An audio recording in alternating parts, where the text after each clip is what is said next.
KD requested a trade from the Nets before this season started, then of course changed his mind as the season got underway. Now, though, that the Nets have traded away Kyrie Irving, there's reported trade interest renewed for Kevin Durant as well. Shannon, prediction time. Does KD once again ask for a trade? I don't know if he'll ask for a trade by the deadline, which is 3 p.m. Thursday, February 9th. But I think he'll revisit it because he didn't think they had what it took last summer. So what makes him think that this team that they've assembled now has what it takes to win a title? Skip, but when I look at Kevin Durant, I don't know if winning a title is the end-all, be-all for Kevin Durant. I think if Kevin Durant plays some of his best basketball and they don't win, he's like, well, I gave him my best shot. He's not dying. I agree. He's not going to roll up in a ball. He's not going to go MIA for a week or a month because he didn't win a title. He plays his best. He'll live whatever results that come. He's got 2 rings and 2 MVPs. And so, Skip, look, but it's different. He's not under the same scenario that Kyrie was. Kyrie was about to be an unrestricted free agent in about 5 months. Kevin Durant has 3 more years after these 5 months. So his scenario is different than Kyrie. He can't walk this summer, and the Brooklyn Nets get nothing in return. So I believe he will request another trade this offseason, and this time I believe it will be fruitful. I believe he will get his wishes. Brooklyn will acquiesce, saying, okay, we tried, it didn't work. This 4 years was an epic fail. I think we all can agree on that. This should be unanimous. This should be universal.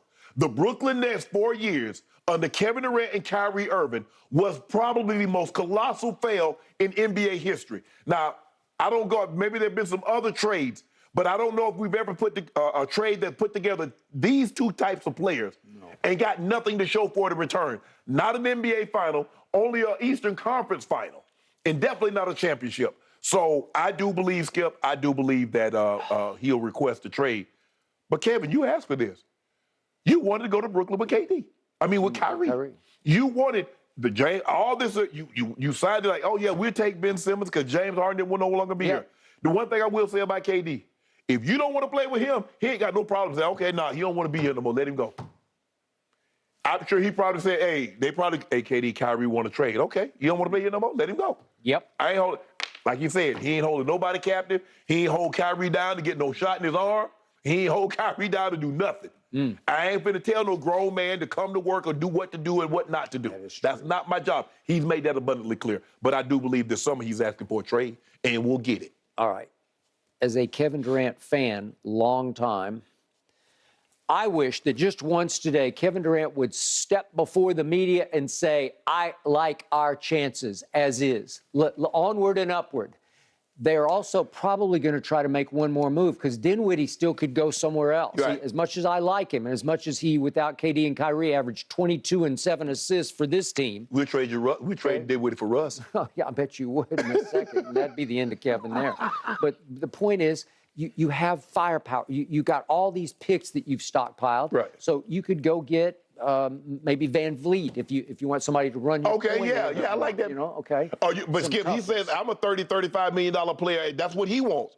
Okay. I do think that even right now on paper, this is the deepest team in the East. It's not the top heaviest, but it's the deepest.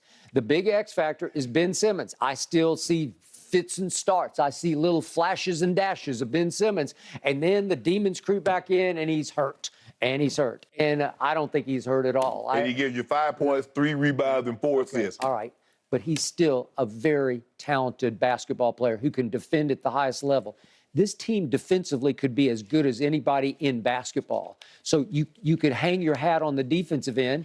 And with Kevin as your scorer, I'm going to remind you, there was one flashpoint, high point, pinnacle moment. He made that 2 that looked like a 3. Skip, why you do this? Okay, I'm just saying, they came within that toenail of a toenail on the line. If that shot goes down, they beat the team that was about to go win the championship in Milwaukee, right? But I'm trying to figure out how was you going to win with just Kevin Durant beating? I don't believe you guys would have beat Phoenix. I don't believe you would have had the success that Giannis did. Okay, well maybe not, but he was doing that pretty much by himself. So he is still capable of that. I look at this like the Dez game. The Dez didn't catch it. KD didn't make it. Right now, the Nets sitting at 4th in the Eastern Conference. A a 32-20 record. Love it, love it. But we got to go because we've got the latest fallout from the Austin Rivers situation, that Mo Bamba fight. You do not want to miss this video. That's next here on Undisputed. Seth, if you let him get going, because he's got some of his brother in. Yes.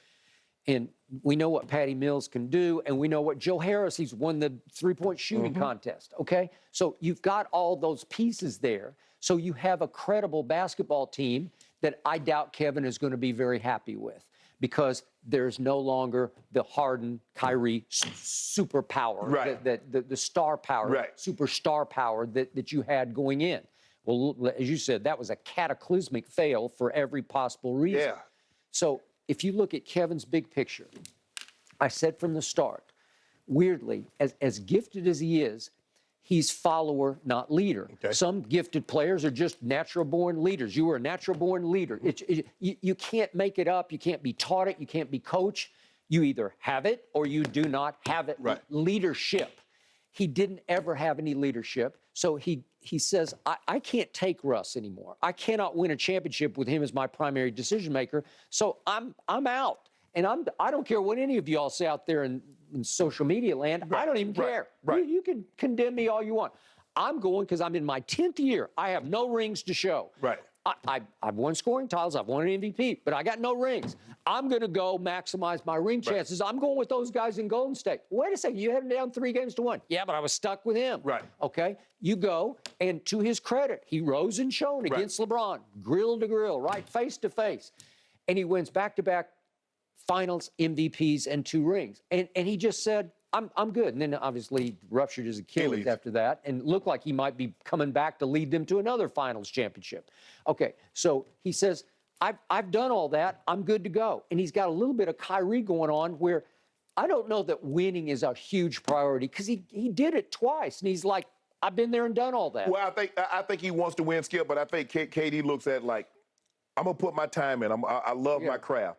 I'm going to give you everything I possibly can. But if I don't win, okay. Okay, I did. I showed you I could do that.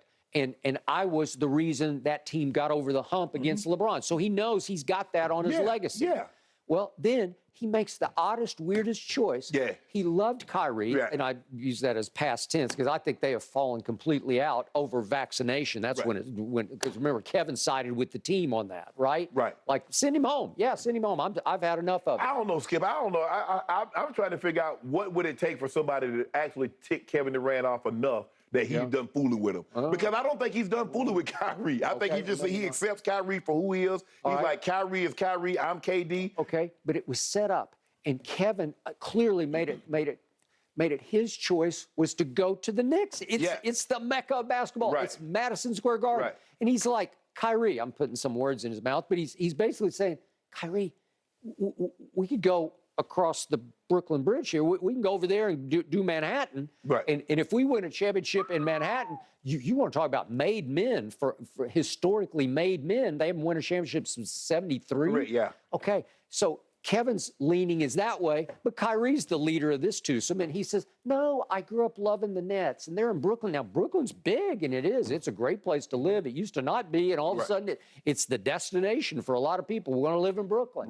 And he talks, Kevin's like, okay, if you say Brooklyn, I'll go to Brooklyn. So he follows them there. Was that not fatefully, if you look at the big picture of his career, was that not a bad idea? It was just a bad idea. You followed the wrong guy to the wrong place at the wrong time. And then James says, I went out of Houston, I want to go up there. And Kevin's like, okay, come on up, right? And that turned out to be a bad idea, but he left over Kyrie. He couldn't take the vaccination issue, and he just said, I got to get out of here.